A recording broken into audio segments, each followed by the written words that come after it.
안녕하세요. PS 에듀센터 유튜브 진행자 문영입니다. 이번 주로 국제학부 정시 면접까지 모든 입시가 끝났습니다. 이제는 진인사 대천명이라고 하죠. 그야말로 기다리는 시간입니다. 오늘의 제목, 영어가 좋은 너 국제학부에 도전하라. 제목처럼 오늘은 국제학부의 선발대학 정원 합격선 필수 조건까지 알아보는 시간을 가져보겠습니다. 오늘도 어김없이 PS 에듀센터 최정욱 대표님과 함께 하겠습니다. 대표님 안녕하세요. 네, 안녕하세요. 자, 오늘이 사실은 촬영일이 한 일주일 뒤에 우리가 이제 오픈이 되긴 할 텐데, 네. 오늘이 연세대학교 국제학부 정시 면접 날이거든요. 맞죠, 오늘이? 네, 맞습니다. 네, 그래서 오늘이 그날이기 때문에 사실은 이제 올해 입시는 거의 끝났다고 이제 봐야 되죠. 그래서 이제 2월 정도 지나고 3월 정도 됐을 때는 입시를 총괄해서 다시 한번 정리를 해드리긴 할 텐데, 이제 3학년 올라가는 학생들을 위해서 내가 이제 국제학부에 도전해 볼 만하다고 느껴지는 학생들이 있다면 지금 오늘 저희들이 제공해드리는 정보가 크게 도움이 될 거라고 생각을 합니다. 네, 오늘 그러면 첫 번째 질문부터 하겠습니다. 네. 국제학부는 어떤 학문인가요? 국제학부가 어떤 학문이냐? 한국에서 국제학부라고 하면 좀 최근이죠, 사실은. 그래서 이제 2001년도에 이화여대에서 시작된 걸 기준으로 해서 이제는 한 10여 개 대학이 국제학부를 가지고 있지만 사실은 전체적인 학문으로 본다면 좀 최근이라고 볼 수 있죠. 원래 국제학부는 사실은 정치학의 한 갈래라고 볼 수 있습니다. 정치학 자체가 원래 이제 political science 혹은 뭐 politics 이렇게 얘기하는데 이 뭐 정치 철학, 뭐 비교 정치학, 그다음에 뭐 국가론, 국가학, 그다음 뭐 정당론, 또 뭐 사실은 국제 관계학 뭐 이런 식으로 사실 여러 가지 갈래가 있는데 그 중에 소위 얘기하면 이제 국제 관계학 이것이 이제 사실은 발전해서 국제학이 됐다라고 볼 수 있겠죠. 이제 연세대나 이 고려대 같은 경우는 정치 외교학과라고 되어 있죠. 근데 이제 서울대 같은 경우는 정치학과 그다음에 외교학과 이렇게 나누어져 있죠. 이제 그런 부분들이 국제학부가 나눠질 수 있는 토대가 되는 거라고 볼 수 있겠습니다. 보통 이제 국제학이 그 국제관계학이라는 곳에서부터 출발을 했는데 소위 얘기하면 국제학 안에서는 주로 국제정부 간의 국제기구 Intergovernmental Organization이라고 해서 IGO를 주로 많이 다루고요. 그 안에는 UN도 있고 뭐 G2, G10 많이 아실 겁니다. 요즘 많이 이야기되는 것, 뭐 OECD 뭐 이런 것들의 국제기구들이 있고 뭐 NGO나 NPO나 뭐 국제적인 기구들도 이제 같이 포함돼서 연구를 하는 학문이라고 볼 수 있겠습니다. 사실 이제 1995년에 파리 기구 협약이 있었을 때는 한국에 국제학부가 없었어요. 그러니까 국제학 전문가들은 전부 다 어떻게 보면 외국 대학을 나온 사람밖에 없었던 거죠. 한국 사람들에게 있어서는. 그런데 이제 그 국제학이 생기기 전에 파리 기구 협약을 어떻게 한국에서는 받아들이냐면 법학과, 정치학과, 경제학과가 각각 따로 자신의 논리를 얘기하는 거예요. 그러니까 법학과는 예를 들면 뭐 기후협약에 대해서 국제법상 저런 기후협약을 공동으로 다 이렇게 적용하게 하는 것이 맞는지에 대한 논의를 하겠죠. 그 다음에 이제 정치학 쪽에서는 뭐라고 얘기하냐면 사실은 선진국들이 탄소를 많이 배출해서 지구를 이렇게 오염시켜 놓고 이제 와서 제3세계가 좀 발전하려고 하니까 그걸 못하게 하는 협약이 적용이 되잖아요. 그럼 제3세계 입장에서 너무 불리하다 이렇게 생각을 할 수 있겠죠. 또 이제 경제나 경영 쪽의 기업적인 측면에서 보자면 탄소 규제라고 하는 것은 뭐 탄소 제로를 만들기 위해서는 기업체에서 엄청나게 투자를 해야 되거든요. 그럼 새로 막 투자를 하려면 돈이 많이 들어가죠. 그래서 이제 기업체 입장에서도 그게 반드시 좋은 것만은 아니다. 이런 주장이 있을 수 있다는 거예요. 그런데 그게 각각의 주장에 따로 노는 거죠. 그래서 사실은 그거를 하나 통합해서 이것에 대한 대안을 만들고 그 다음에 그것을 이제 그 대처를 해나갈 수 있는 어떤 전문가들이 필요하다. 그래서 이제 한국에서 최초로 이화여대에서 이제 국제학부가 생기게 됩니다. 예. 보통 그렇게 국제학은 그런 것들을 연구하는 학문이라고 볼 수 있겠습니다. 그런데 보통 이제 국제학을 전공을 하게 되면 국제학부는 이름에서도 이미 알다시피 수업이 영어로 거의 진행이 되거든요. 명목상으로는 거의 100% 영어로 진행이 된다고 하는데 저희가 알기로는 100%까지는 아니고 뭐 좀 되는 학교도 있고 안 되는 학교도 있고 또 전공에 따라서 교수님이 영어가 구사되느냐 되지 않느냐에 따라서 조금씩 다를 수는 있어요. 하지만 이제 영어로 하는 걸 전제로 하고 그 다음에 이제 두 번째는 졸업을 하게 되면 주로 어디에 취업하는지 이제 그런 부분도 되게 관심이 많으실 테니까 당연히 기본적으로 많이 가는 곳이 국제기구일 것 같아요. 그런데 이제 국제기구가 사실 들어가기가 그렇게 만만치 않기 때문에 언론기관 같은 곳도 많이 들어가고 그 다음에 로스쿨을 가는 경우들도 굉장히 많죠. 왜냐하면 법률적인 공부를 다 하기 때문에.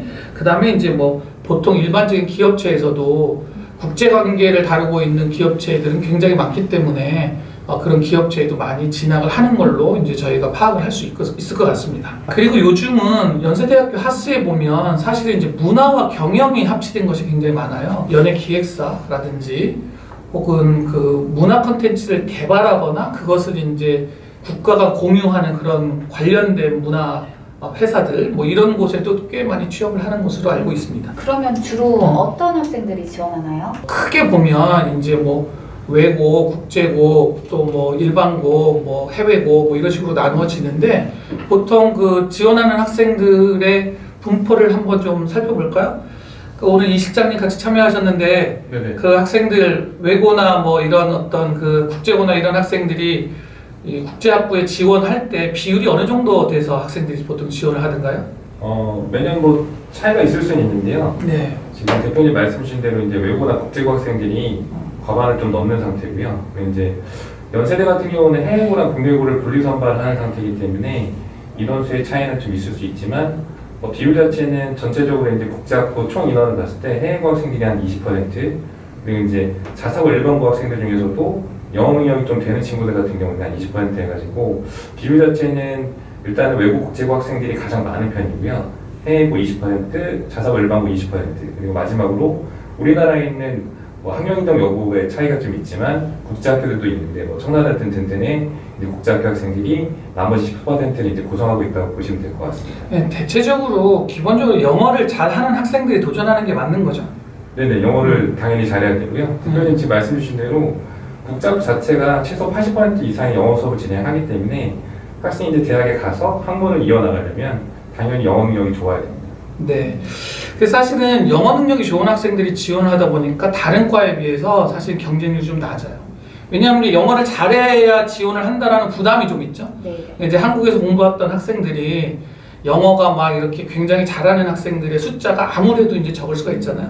그래서 이제 영어를 잘하는 학생들만 지원을 하다 보니 대체적으로 수시 경쟁률이 한 4대1 정도 나오죠. 보통 일반적으로 다른 수시들은 전공 경쟁률이 어느 정도 나옵니까?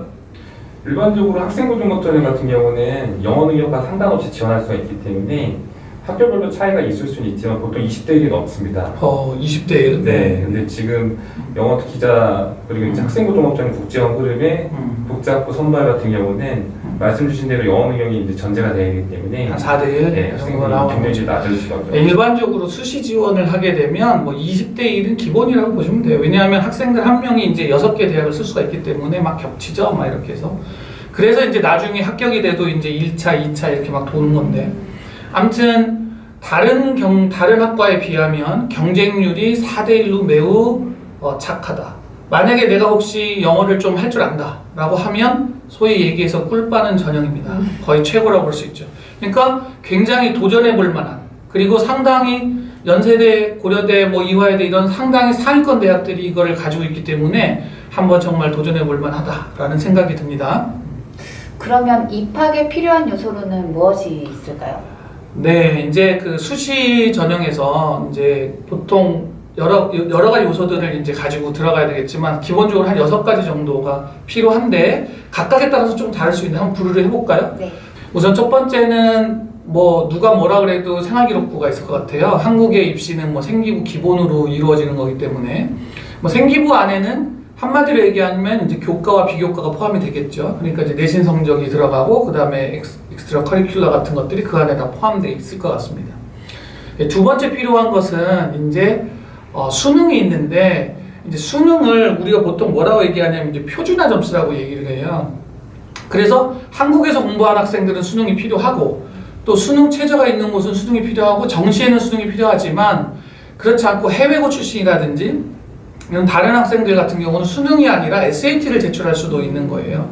그러니까 이 표준화 점수라고 하는 게 수능, SAT, 그 다음에 IB, AP 이런 것들이 들어갈 수 있겠습니다. 그거는 이제 전형에 따라, 대학에 따라, 또 나의 위치에 따라서 이것을 포함시키냐 포함시키지 않느냐는 좀 다를 수 있습니다. 그 다음에 이제 공인 어학 성적이 필요하죠. 공인 어학 성적이라는 것은 이제 토플, 그 다음에 토익, 탭스 뭐 이런 영어 성적들이 필요하죠. 그 다음에 뭐 델레나 델프와 같은 뭐 프랑스어나 스페인어 이런 걸 시험 보는 그런 것들도 있을 수 있습니다. 자, 그 다음에 자소서가 좀 필요하고 그 다음에 면접이 필요한데 이제 자소서 같은 경우는 이제 2023학년도 그러니까 2022학년도까지만 자소서가 진행이 되고 그것도 이제 연세대학교하고 이화여대만 좀 남아있는 상태고 나머지 자소서 많이 없어졌어요.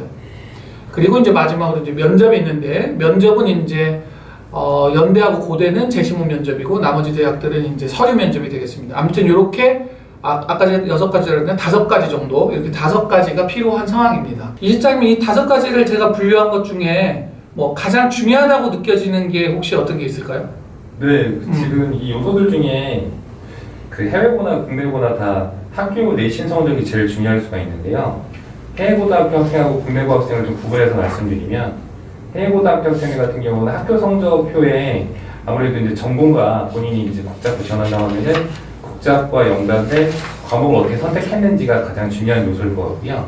국내고 학생 같은 경우는 일단 내신 부분에서 대표님도 지금 오늘 유튜브 설명회에서 또 강조하시겠지만 생활기록부 내에서 세부 능력 특기 사항하고 창의적 체험 활동이 가장 중요하다고 볼 수가 있습니다. 그리고 세부 능력 특기 사항 같은 경우는 아무래도 학생의 교과학습 발달 사항 자체를 좀 표현하고 있기 때문에 중요하다고 볼 수가 있고요. 창의적 체험 활동 같은 경우는 자율활동, 동아리활동, 봉사활동, 진로활동이 있는데 전공 연계성을 잘 보여주려면 동아리활동하고 진로활동 이런 부분이 제일 중요하다고 보실 수가 있습니다. 네. 그리고 크게 보면 뭐 내신 성적하고 생기부네요. 네, 맞습니다. 핵심. 내신 성적 생기부. 네. 그 다음에 대학에 따라서 토플이나 SAT 성적 혹은 네. 수능 성적 뭐 이런 게 이제 가미된다라고 볼 수 있겠습니다. 자, 그러면 다음에 이제 화면에는 저희가 이제 국제학부를 가지고 있는 대학들을 한번 쭉 보여드리도록 하겠습니다. 화면에 있는 걸 잠깐 이야기를 한번 해볼까요? 네, 우선 연세대 UIC 국제학부가 가장 큰 국제학부가 되겠죠. 예, 인원수는 이제 특례 7명, 수시 398명, 정시 25명. 사실은 이제 수시와 정시가 합쳐서 423명인데 올해 같은 경우는 사실은 아주 재밌는 현상이 하나 있었죠. 뭐냐면 수시가 398명을 못 뽑았어요. 그러니까 수시 398명을 못 뽑은 이유가 뭐냐면 올해가 수능이 어려웠잖아요. 수능이 어렵다 보니까 최저에 걸린 학생들이 많아요. 그래서 거기서 인원을 다 못 뽑고 그러니까 경쟁률이 높아도 안 뽑는 거죠, 대학에서. 안 뽑고 그게 전부 정시로 넘어갔어요. 그래서 정시가 25명이 아니라 57명이 됐었죠, 이번에. 그래서 정시 국제학부에 많은 학생들이 몰려서 마지막에 막 면접 공부를 했던 그런 상황이었습니다. 자, 그 다음에 고려대 국제학부가 있죠. 연대에 비하면 크기가 한 10분의 1 정도밖에 안 돼요. 그래서 인원수가 특례 2명, 수시 40명, 정시 3명. 그 다음에 이화여대 국제학부가 특례 4명, 그 다음에 수시가 54명 있고 정시는 뽑지 않는데 수시에서 못 뽑으면 이제 정시로 넘어갈 수가 있죠. 그런데 올해 아까 경쟁률 얘기하다 4대1 정도 된다 했었잖아요. 이화여대가 1차 경쟁률 1차로 수시에서 뽑을 때 국제학 특기자 4배수를 뽑거든요. 그래서 사실 4배수를 뽑으니까 54명이라고 하면 200명대 정도 학생을 1차에서 선발해서 2차에서 면접으로 걸러내는데 여기서 경쟁률이 1차 경쟁률이 3.9대 1인가 그랬어요. 그래서 1차에 원서를 넣었던 학생들이 전원 합격했죠. 근데 실제로는 전원 합격이 안 될 수도 있다고 해요. 그러니까 내신이 너무 나쁘거나 아니면 뭐 미달이다 하더라도 4배수 안에 들어가지 않더라도 이제 탈락시킬 수 있는데 올해는 저희 학생들은 탈락한 학생이 없었어요. 그래서 대부분 다 합격을 했고 그 다음에 이제 2차에서는 면접에서 이제 승부를 걸어서 학생들이 많이 이제 입학을 했었죠. 자, 그 다음에 경희대가 다음 규모로 가장 크겠습니다. 그래서 특례 12명, 수시 45명, 정시 65명 이렇게 이제 경희대가 있습니다. 다음으로 또 어느 대학이 있죠? 이 실장님 한번 이어보실까요? 네, 그 다음으로는 이제 국제학부가 있는 학교들이 뭐 한양대, 세종대, 광운대, 그리고 지방에 있는 연세대, 이제 원주 미리 캠퍼스, 가톨릭대, 단국대, 인하대 이런 학교들이 있습니다. 한국 외대가 뭐 인원수가 많지는 않지만 그래도 한국 외대도 국제학부가 있죠. 자, 이렇게 해서 연세대학교부터 인하대학교까지 12개의 대학이 이렇게 있습니다. 있습니다. 전체적으로 봤을 때 한 700명 정도가 국제학부에 전체 한국에서 현재 선발하고 있는 인원 정도가 되네요.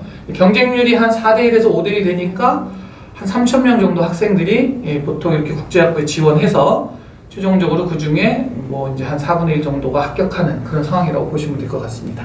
그러면 대표님, 이 각각의 대학들 중에 특별한 특징을 가진 대학들이 있을까요? 이 국제학부 지원하는 학생들이 좀 상위권 대학을 많이 요청하다 보니 네. 사실 상위권 대학들의 몇 가지 대학의 특성을 좀 한번 살펴보는 게 필요할 것 같아요. 그래서 우선 이제 연세대학교 같은 경우가 UIC 전형이 소위 뭐 언더우드 인터내셔널 컬리지라고 하는 아예 전형이 따로 있죠.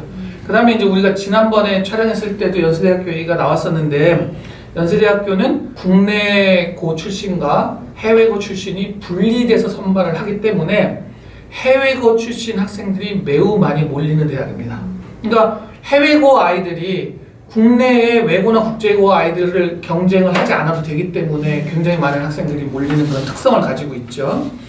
자, 그 다음에 두 번째 좀 특징적인 대학이 있다면 이화여대가 있을 수 있겠습니다. 이화여대 지원을 할 때는 국제학 특기자와 어학 특기자 이렇게 이제 두 개로 나눠지고, 그 다음에 이제 미래인재 전형인데, 미래인재 전형은 토플에 들어가지 않는데 국제학 특기자와 어학 특기자는 토플을 집어넣을 수 있어요. 사실 이제 우리나라 수시 전형에서 토플 성적을 받는 곳은 사실은 이화여대밖에 없어요.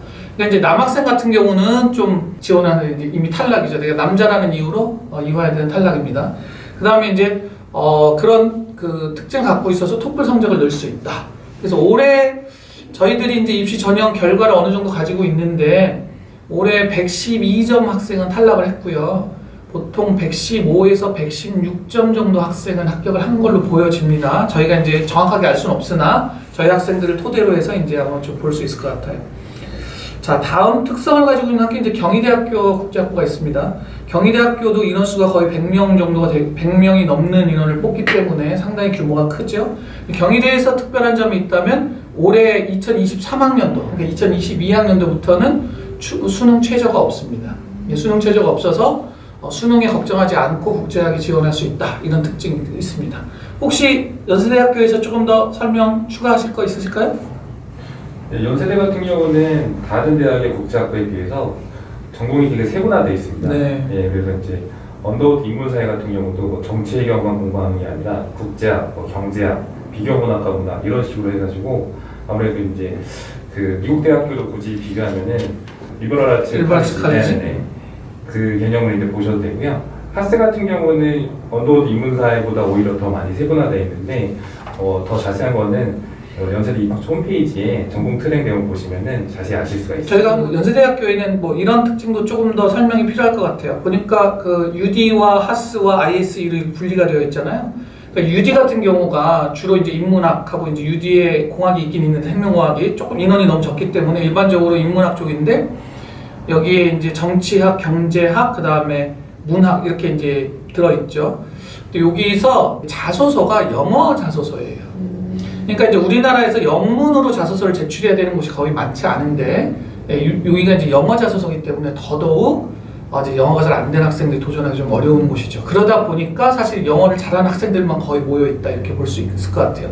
그리고 UD가 자소서만 영문이 아니라 사실은 그 면접도 영어로 보기 때문에 사실은 이제 국내고 출신 학생들이 영어 면접에 대한 준비를 또 해야 되는 그런 부담이 있을 수는 있어요. 그런데 거꾸로 아까 말한 것처럼 내가 영어를 좀 잘한다면, 남들은 잘 도전하지 못하기 때문에 연세대학교 국제학부라고 하는 큰 산을 넘어갈 수 있는 기본 토대를 좀 가지게 되고 좀 유리한 고지에 있게 되는 것이죠.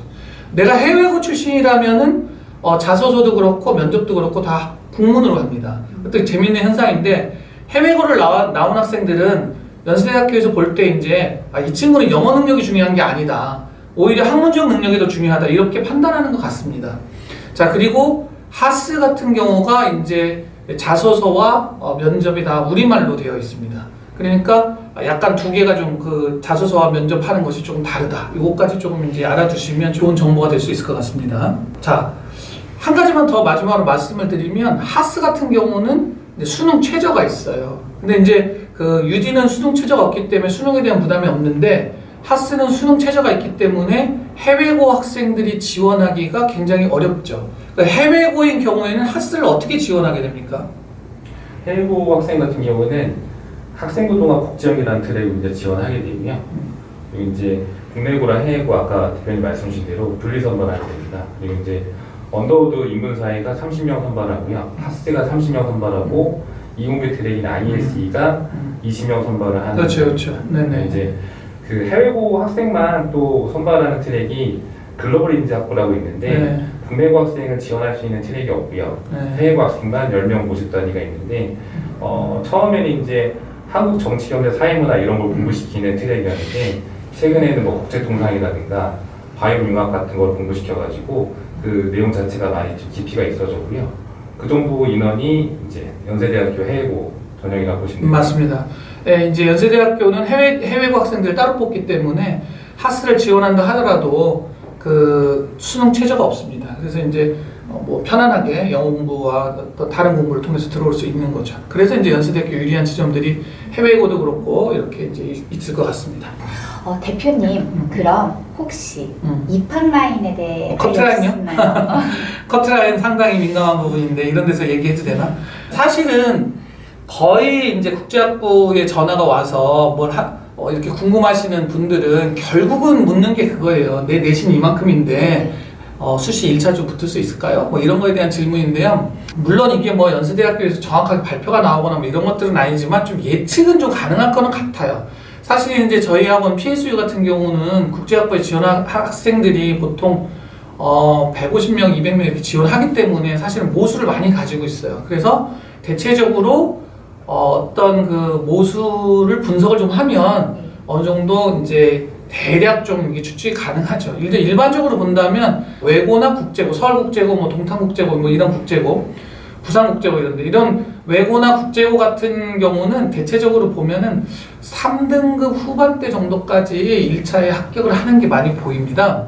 그런데 재밌는 것은 3등급 안쪽만 합격이 나오는 게 아니고 보면은 4등급 심지어 5등급도 1차에 합격하는 학생들이 보여요. 이 학생들은 내신이 간당간당 하더라도 다른 생기부나 자소서 같은 데서 역전을 하고 있는 거죠. 그래서 이제 그런 학생들도 간헐적으로 나타납니다. 그 다음에 이제 자사고 같은 경우는 이제 2등급 초반 정도, 그러니까 2.2, 3 이 정도 학생들이 붙는 학생들이 눈에 띄고요. 뭐 1자 들어가는 학생들은 대체적으로 합격 라인에 있다고 볼 수 있겠습니다. 1등급 학생들 정말 학교에서 전교 몇 등 하는 아이들이죠. 뭐 그 다음에 일반고 학생들은 2.1 정도까지는 합격을 하는 것 같고요. 2.3, 4 넘어가면 이제 아슬아슬해집니다. 그래서 일반고 같은 경우가 약간 이제 2등급 안쪽, 그 다음에 자사고 같은 경우가 이제 3차 들어가기 전까지, 그 다음에 외고나 국제고는 이제 4등급 이전까지가 좀 대체적으로 합격이 되고, 그것도 이제 외고마다 다르고 조금씩 다 다릅니다. 상황마다. 근데 이제 이런 걸 보면은 보더라인에 있는 학생들이 사실은 이제 생기부나 자소서 굉장히 중요해요. 물론 나머지 학생들도 다 중요하지만 내 내신이 이제 3.5등급이다 혹은 뭐 4.1등급이다 이런 학생들 필사적으로 생기부와 자소서에 이렇게 아주 집중해서 마지막에 정성을 들여야지 합격을 받을 수 있을 것 같습니다. 그러면 내신이 아슬아슬하면 자소서나 생기부에 전념을 해야 하겠네요. 그러니까 이제 보통 생기부 컨설팅이라는 게 사실 있거든요. 이제 그런 게 뭐냐면 이제 생기부를 어떻게 구성하느냐, 그 다음에 자소서를 어떻게 쓰느냐에 따라서 사실은 이제 합격 라인이 좀 달라질 수 있기 때문에 매우 많은 학생들이 이제 그런 부분에 대해서 고등학교 1학년 때부터 사실은 신경을 써야 되고 고3 올라가는 지점이 됐을 때는 정말 많이 신경을 써서 생기부를 작성을 해야 되는 거죠. 올해 2022년까지는 이제 자소서가 몇 거의 학교가 남아있죠. 네. 그럼 내년엔 자소서가 없어지잖아요. 그 다음에 이제 생기부에서 독서가 없어진다든지 봉사활동을 쓰지 않는다든지 그 다음에 세특도 뭐 그렇고 여러 가지 측면에서 이제 그게 되게 축소되는 부분들이 되게 많거든요. 생기부가 언제부턴가 이제 공정성이라는 그 소위 얘기하면 카테고리 굉장히 세게 이제 이런 수시 전형이 들어오게 되면서 소위 학생부 종합 전형이 가지고 있는 이름이 무색할 정도로 사실은 교과 전형인가? 라고. 그러니까 솔직히 내신으로 그냥 다 뽑는가? 왜냐하면 뭐 쓸 수 있는 게 너무 제한적이고 없어져 버리니까 그런 이제 이 논란이 지금 일고 있는 상황이긴 한데요. 아무튼 전체적인 추세는 뭐냐면 생기부가 단순화된다는 거. 그리고 축소된다는 것, 그 다음에 자소서는 폐지된다는 것. 이렇게 돼요. 일반적으로 봤을 때 지금 현재 자소서가 올해까지만 하고 내년에는 폐지가 되죠. 네. 학생들이 자신에 대해서 기록할 수 있는 공간이 없어지는 거예요. 선생님들이 학생에 대해서 기록할 수 있는 건 남아있는데 생기부가 있으니까 학생이 자신에 대해서 자신을 보여줄 수 있는, 기록할 수 있는 게 없어졌다. 네. 그러면 자신을 보여줄 수 있는 자리는 뭐만 남을까요? 면접. 면접. 그렇죠. 네, 아주 좋습니다. 그러면 학종에서 생기부를 강조할 때 결국은 이 생기부에 대해서 세특에 대해서 강조하고 면접에 대한 중요성이 상대적으로 커질 수밖에 없다. 이렇게 이제 세특과 면접의 상대적인 중요성이 커지고 있는 상황이죠. 생기부가 지금 축소되는 현상이 계속해서 나타나거든요. 이 공정성 이슈가 우리나라에 매우 큰 이슈로 대두되어 있기 때문에 이 생기부를 적는 거를 굉장히 이것저것 제한을 굉장히 많이 둬요. 이 자소서를 제한을 두는 자리들이 어떻게 지금 변화되고 있는지 이 실장님 간단하게 좀 설명 좀 해주실까요? 예, 그래서 자소서도 폐지가 되지만 지금 학원에 계속 문의가 들어오는 게 생활기록부가 이제 기재 영역도 축소가 되고 기재할 수 있는 글자 수도 좀 많이 축소된다는 그런 내용들이 계속 보도가 되는데 그 내용들을 좀 정리해가지고 어떤 식으로 우리가 대응해야 되는지 그런 내용들이 많이 부족한 것 같아요. 그래서 지금 제가 좀 정리를 해드리면 2023학년도 이제 올해 입시하는 친구들 같은 경우는 수상 영역이 학기당 한 개만 이제 기재가 되는데 2024학년도부터는 대입이 아예 미반영되고요. 그리고 이제 자율 동아리도 이제 기록 축소가 이제 될 거고 곧 폐지가 될 예정이고요. 그리고 대표님 아까 말씀 주신 대로 독서 활동 같은 경우도 2023학년도에는 이제 도서명과 저자만 기록할 수가 있고 2024학년도에는 아예 대입이 미반영됩니다. 그래서 이제 이런 내용들이 많이 축소가 되는데 되게 우리가 이제 주목해야 될 거는 학생부 이런 축소 사항 속에서 세부 등급기 사항은 제외가 됐어요. 그래서 이제 2020년도 이전에는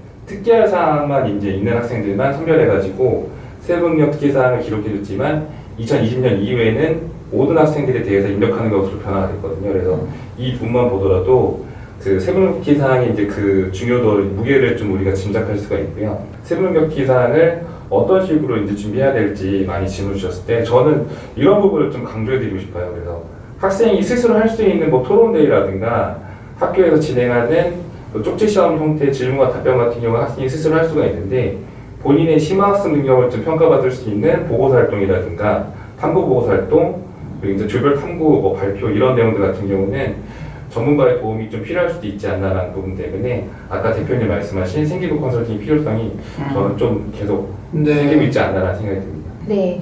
그러면 생기부를 국제학부에 맞춰서 기록하는 예를 좀 들어주실 수 있을까요? 생기부에 지금 세특이 중요해졌다 이렇게 이제 말씀하시는데 세특에 기록하는 요령이나 뭐 이런 부분들이 좀 있을 것 같은데 사실 이건 굉장히 노하우가 있는 거라서 근데 이제 간단하게만 그럼 몇 가지만 한번 예를 드려볼게요. 저희가 이제 학생들 생기부를 검토하다 보면은 이런 얘기들이 있어요. 이 학생은 영문학에 관심이 있다. 근데 영문학에 관심이 있다 이러고 끝나요. 영문학에 관심이 있어서 무슨 활동을 하였다 이렇게 하는 게 훨씬 좋습니다. 관심만 있으면 뭐해? 관심이 있는데 그래서 뭘 했니? 이런 거죠. 그래서 뭘 했니를 적게 되면 두 가지가 나옵니다. 바로 세특의 구체성과 자기주도성이 나오게 되는 거예요. 그러니까 이 친구가 영문학에 관심이 있고 정치에 관심이 있어서 그래서 무엇을 했다 하면 자기가 주도적으로 했을 거잖아요. 주도적으로 한 활동을 쓰다 보면 구체적인 내용이 안에 나오게 되죠. 그래서 그냥 그걸로 끝내지 말고 뭔가 구체적인 사례와 활동을 적어주는 게 좋습니다. 예를 들면 하나 더 이런 게 있을 것 같아요. 이 친구는 영어 교사가 되는 꿈을 가지고 있어서 수업 시간에 열심히 참여하였음. 제가 이런 걸 봤어요. 생기부에서. 완전 꽝이죠. 그러니까 영어 교사가 되기 위해서 영어 수업에 열심히 참여했다. 아니 수업에 열심히 참여했다 너무 보편적이잖아요. 그렇게 쓰는 게 아니라 이 학생은 영어 교사가 꿈이어서 후배 학생들을 지도하는 동아리를 만들고 팀을 만들어서 학생들을 지도해 주었다. 이렇게 하면 훨씬 더 구체적으로 되죠. 그게 구체화돼야 된다는 거예요. 그래서 구체성과 자기주도성을 드러낼 수 있는 생기부가 될 수 있도록 쓰는 게 아주 유리하다. 마지막으로 하나만 더 기억에 나와서 샘플 하나 더 말씀드리면 한국사라는 과목에서 어떤 학생이 영조, 정조 시대의 탕평책에 대해서 공부하고 보고서를 작성하여 발표하였다. 이렇게 있었어요.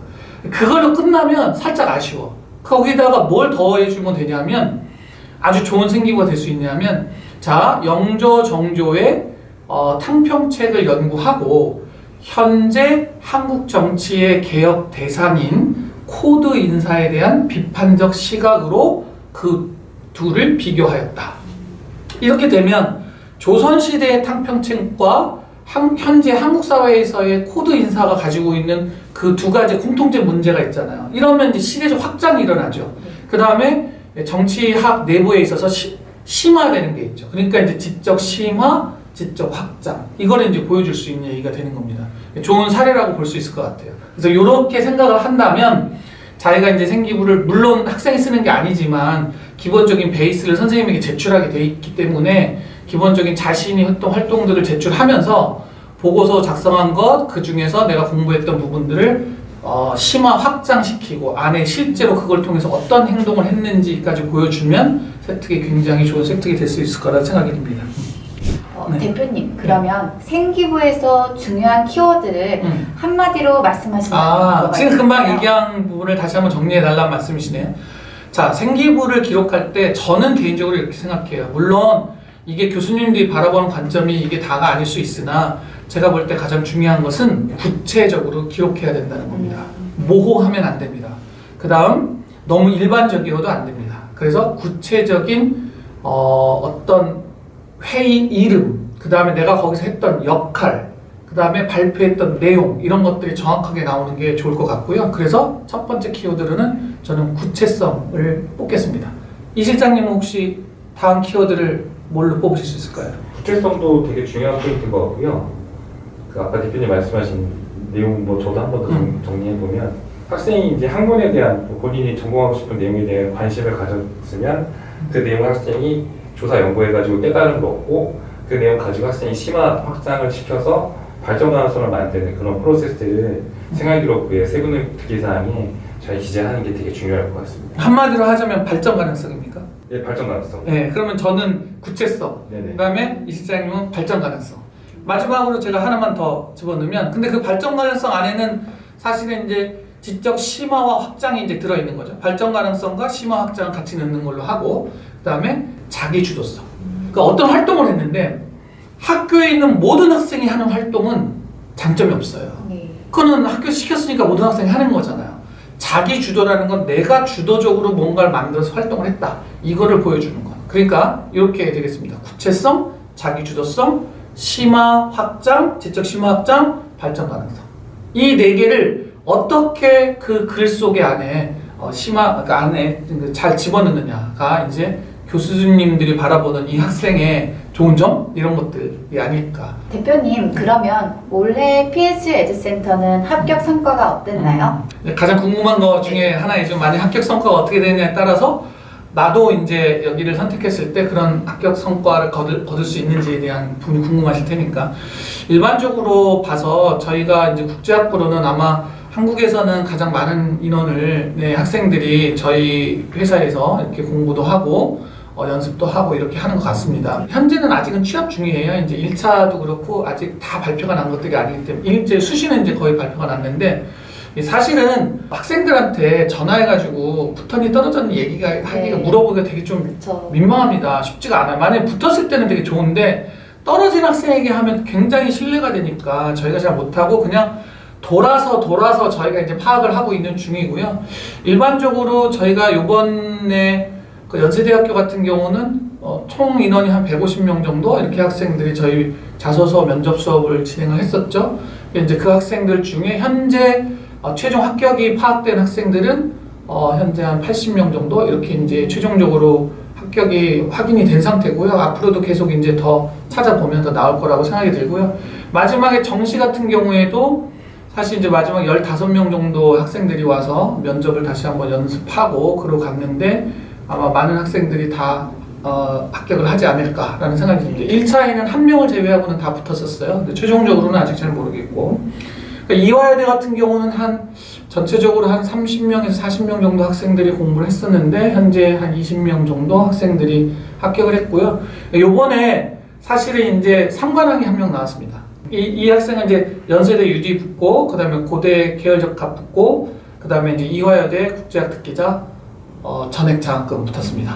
이 학생이 점수가 토플이 118, 그 다음에 SAT가 1580점 이렇게 나왔었습니다. 거의 뭐 모든 점수가 만점이었던 학생이 있죠. 그래서 이제 세 군데 학교에 거의 다 붙은 학생이 있네요. 네. 네, 오늘은 이렇게 국제학부에 대해서 알아보았는데요.